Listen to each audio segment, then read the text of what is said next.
John Keats was an English poet writing in the early 19th century. He was one of six children and sadly one of the first of them to die. He was only 25 years old when he died of tuberculosis.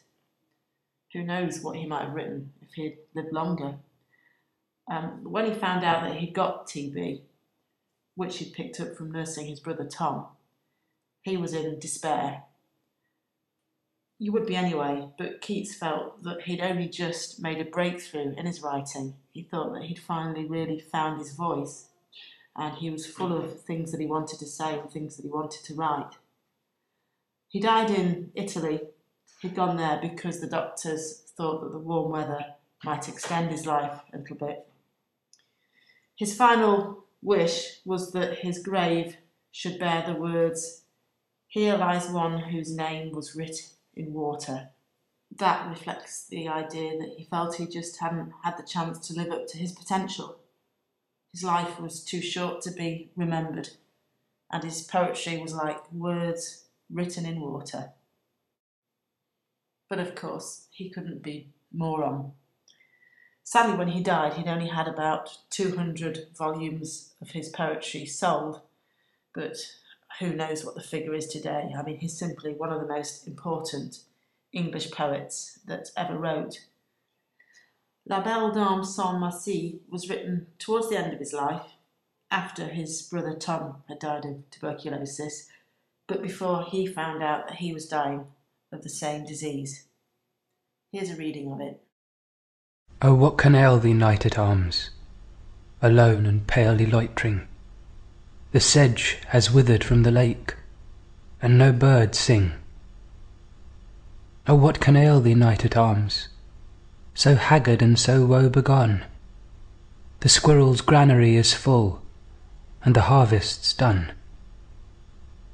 I see a lily on thy brow, with anguish moist and fever dew, and on thy cheeks a fading rose fast withereth too.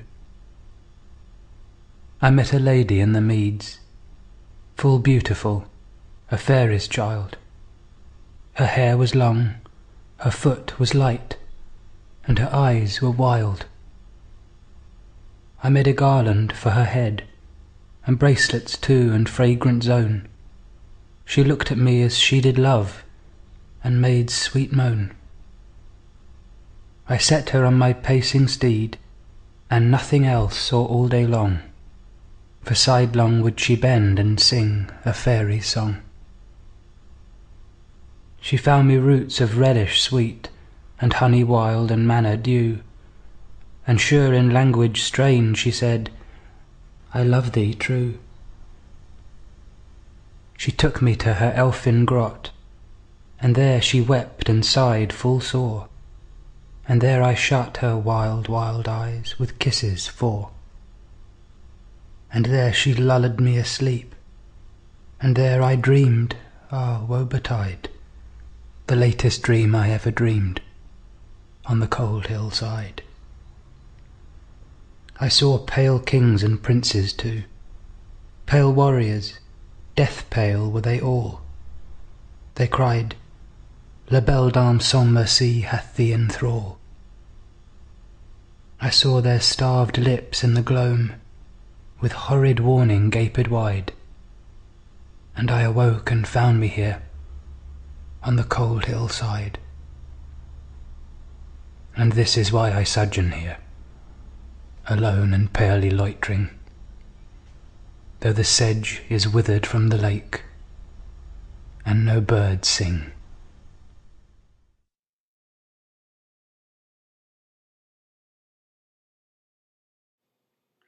La Belle Dame sans Merci is a ballad, which is a medieval genre revived at the time that Keats was writing. The Romantic poets were very keen on the ballad form. So Keats uses the so-called ballad stanza, which is a quatrain, in other words, a stanza 4 lines long, in alternating iambic, tetrameter and trimeter lines, meaning 4-beat and 3-beat lines. So short lines on a strong iambic rhythm, which is pleasing to the ear running through this poem. You've got to remember as well that ballads were designed to be passed on by word of mouth, so they needed to be easy to remember, and of course the strong rhythm and rhyme assists that process, as does the repetition, which there's a lot of in Keats's poem. So he uses a number of features that we expect to find in a classic ballad, such as very simple language, as I've mentioned, repetition, and an absence of details. Like in the old ballads, what he's doing here is telling a story in a really pared down, simple way. In terms of the structure of the narrative, that's quite straightforward really in this poem. What we have is an unidentified passerby stopping to ask a very sickly looking knight what's wrong with him. That happens in the first 3 stanzas, and then in the remaining stanzas the knight answers the question by talking about his love for a beautiful lady who's abandoned him, and now to all intents and purposes he seems to be dying of a broken heart. So that's the structure of the poem.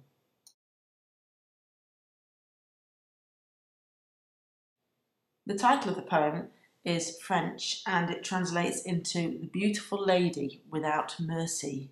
So we immediately have a very ominous tone established. We're going to be hearing about somebody beautiful but cruel and heartless, and we don't expect good things to be happening in this story. The foreboding tone is reinforced in the first stanza because we have described a really desolate, lonely landscape. The plants are withered and there's no bird song. The night as well is alone and palely loitering, and you'll find that that word pale is repeated throughout the poem many times. So this is a bleak tale from start to finish. Keats is evoking a colourless world, which perhaps is the way the world does appear when you're suffering from a broken heart, as the night is.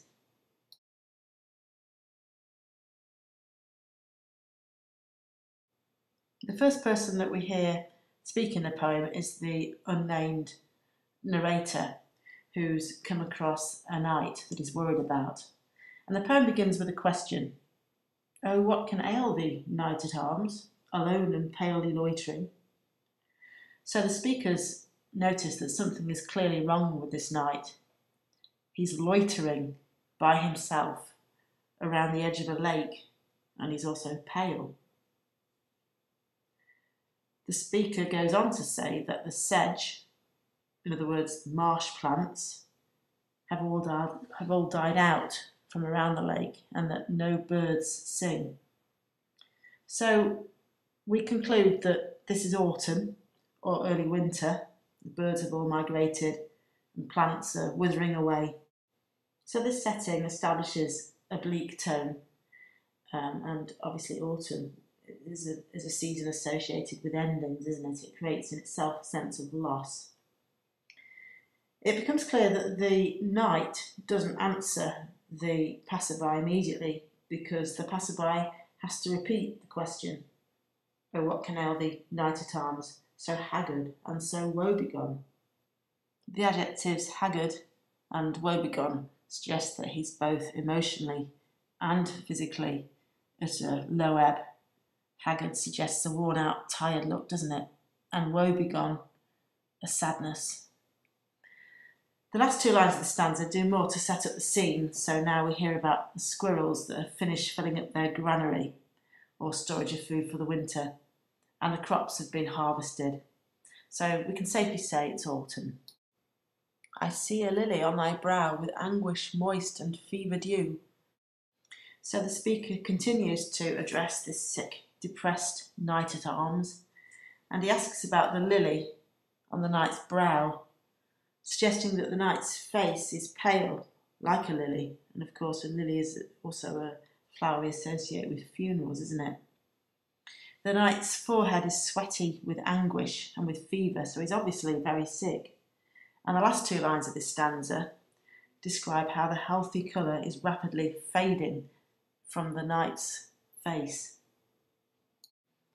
He's evidently got some energy left though, some life left in him, because he does manage to answer the passerby's question, and at this point in the ballad we have a switch of point of view, and the knight now begins to tell his story, begins to answer the question. So he says, I met a lady in the meads, full beautiful, a fairest child. Her hair was long, her foot was light, and her eyes were wild. So the knight's explaining that he met a beautiful fairy-like lady in the meads, or fields as we would call them. She evidently had long hair, she was graceful, and she had wild eyes. We're not sure what wild eyes would look like, but clearly the knight thought that they were attractive. He continues, I made a garland for her head, and bracelets too, and fragrant zone. She looked at me as she did love, and made sweet moan. So, I don't think I need to suggest to listeners that that can be read on two levels. But let's start with the flowers first of all. So the knight made her a flower wreath or garland and flower bracelets as well. Also a fragrant zone, which is a belt made of flowers. We'll talk about all this floral imagery later, clearly very important in the poem. Lots of flowers mentioned already. We get the impression that the knight is simply decking her out in flowers. Fragrant zone, though, could also refer to an intimate part of the lady's body, couldn't it? And that would make sense given the final line of this stanza and the knight's reference to her making sweet moan. So there, a suggestion that the knight and the lady are having sex. Notice the break in the iambic rhythm as well. Made sweet moan. Each word in that phrase emphasised because it's a stressed syllable. So the knight, unconsciously perhaps, emphasising the ecstasy of that moment. The story continues with the next stanza. I set her on my pacing steed, and nothing else saw all day long, for sidelong would she bend and sing a fairy's song. So here the knight puts the lady on his horse, his pacing steed, to take a ride. Yes, again, sexual connotations, you might suggest. But the knight is so absorbed with his erotic encounter with this fairy lady that he doesn't notice anything else all day long. She leans sidelong towards him and sings fairy songs, and he's completely lost in that moment. He's bewitched. She found me roots of relish sweet, and honey wild and manna dew, and sure in language strange she said, I love thee true. So the knight's here saying that the fairy lady found him tasty roots, honey, and manna to eat. Now manna is supposed to be food from heaven. You've probably heard the phrase manna from heaven. So this word makes the fairy lady seem supernatural, if not actually divine. She tells the knight that she loves him, but she says it in language strange, which is quite mysterious. The knight doesn't say what the language is, or how he's able to understand her if it's language strange. Maybe he's just hearing what he wants to hear, or maybe her magical influence has allowed him to understand her language strange. Whatever, there's something very mysterious going on at this point in the poem, and he's under some powerful but delightful spell. And in the next stanza, the plot thickens. She took me to her Elfin grot, and there she wept and sighed full sore, and there I shut her wild, wild eyes with kisses 4. So the fairy lady takes the knight to her Elfin grot. Elfin just means having to do with elves, as you'll know if you've read any Tolkien. And a grot is a grotto or cave. So once they're back at her fairy cave, she cries and sighs loudly. The knight doesn't say why she's crying, and we never find out. It's left to our imagination. The knight kisses her weepy eyes 4 times. Interesting it's 4 times because we normally get the magical 3 in fairy tales, don't we? Kisses her 4 times. And again, her eyes are described as wild. In fact, that idea of wild eyes is emphasised through its repetition. Her wild, wild eyes. The night continues, and there she lulled me asleep, and there I dreamed. Ah, woe betide, the latest dream I ever dreamed, on the cold hill's side. So the fairylady lulls the knight to sleep, like a baby in her cave, and he starts to dream something. But as he remembers this dream, we get the dash in line 34, and he exclaims, "Oh, woe betide!"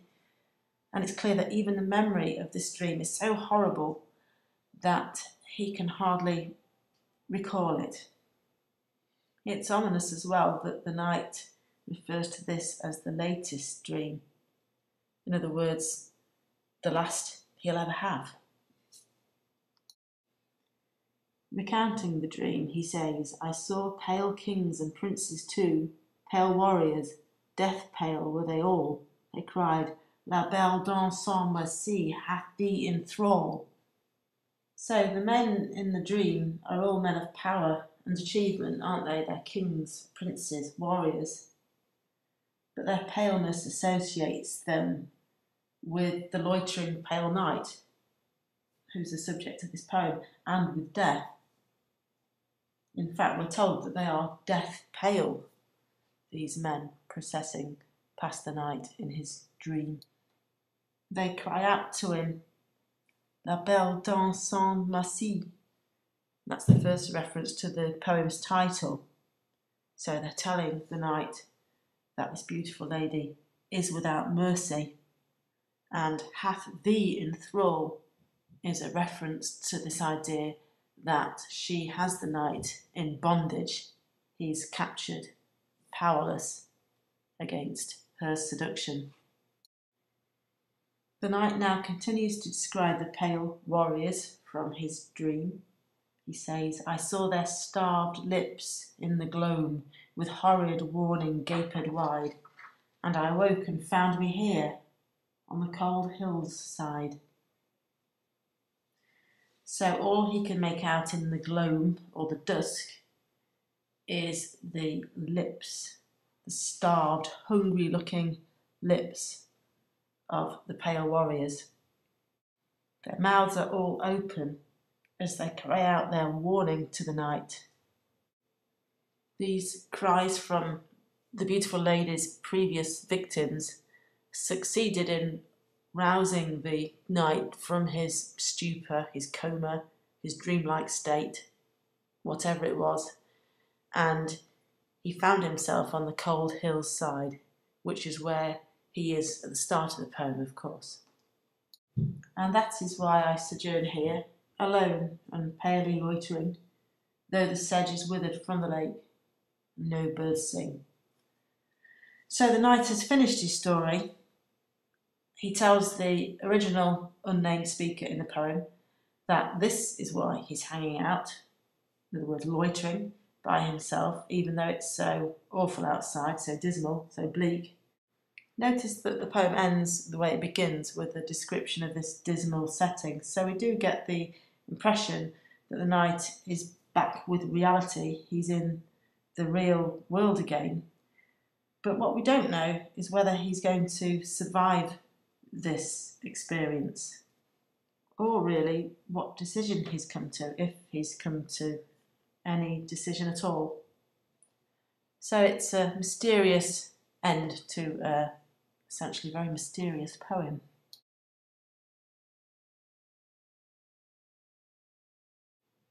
Reduce this poem down to a single message and really you miss the whole point of it. It is supposed to be mysterious and open to interpretation, and it has been interpreted several different ways. Before thinking about an interpretation though, let's just recap the story. I think that would be helpful. So the poem begins with the speaker, a bypasser, coming across a knight-at-arms who's alone, looks like he's dying, in a field somewhere. So the bypasser asks the knight what's been going on, and the knight's reply takes up the rest of the poem. In his reply, he says that he met a beautiful lady in the fields. They developed a relationship involving flowers and flirtation and possibly sex. She took him back to her fairy cave, and then things became dark and sinister because she lulled him to sleep. And in this sleep, he had a nightmare vision of knights and kings and princes that the woman had previously seduced and which were all now dead. Then he woke up alone on the side of a hill somewhere.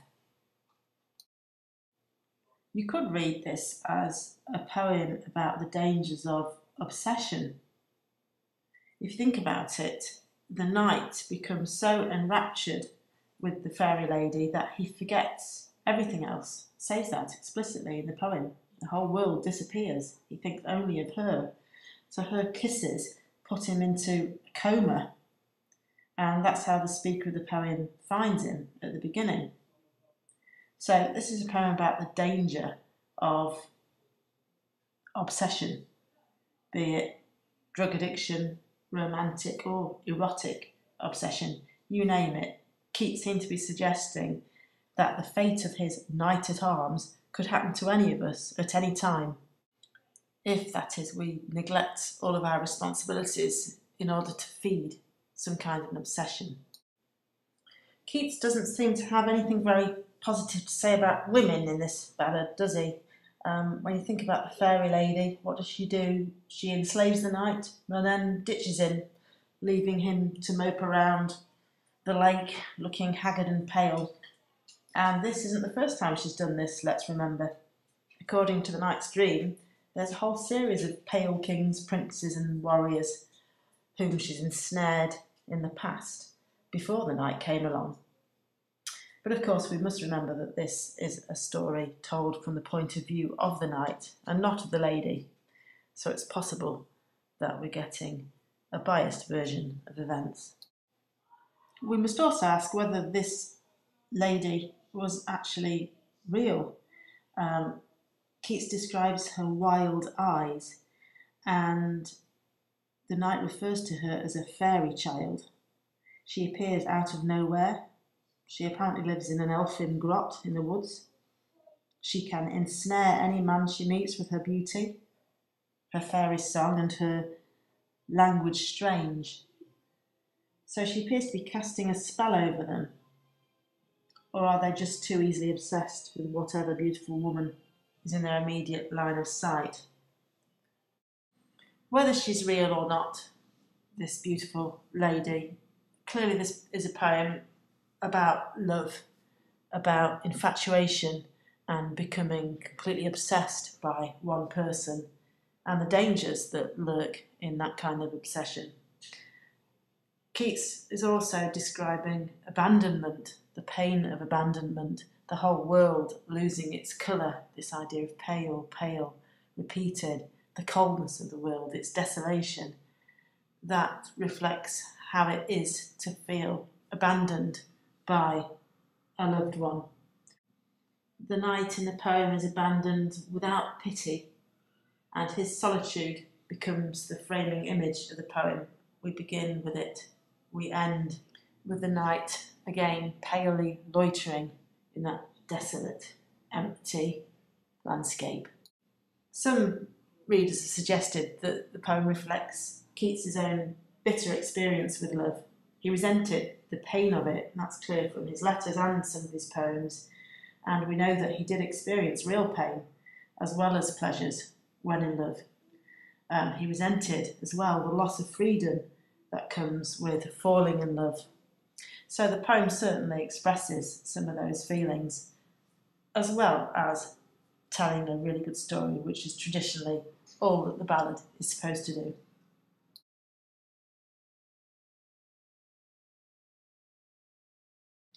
We've already established that this ballad is written in the form of a dialogue between two people, two speakers. The first speaker is anonymous. We know that this is a passerby who comes across a very poorly looking knight and inquires as to his health and fortune, but we don't know who the bypasser is. We don't even know whether this individual is male or female. He does, however, give us a lot of information about the knight and the setting that he finds the knight in, and it's, of course, the knight's voice that we hear for the rest of the poem.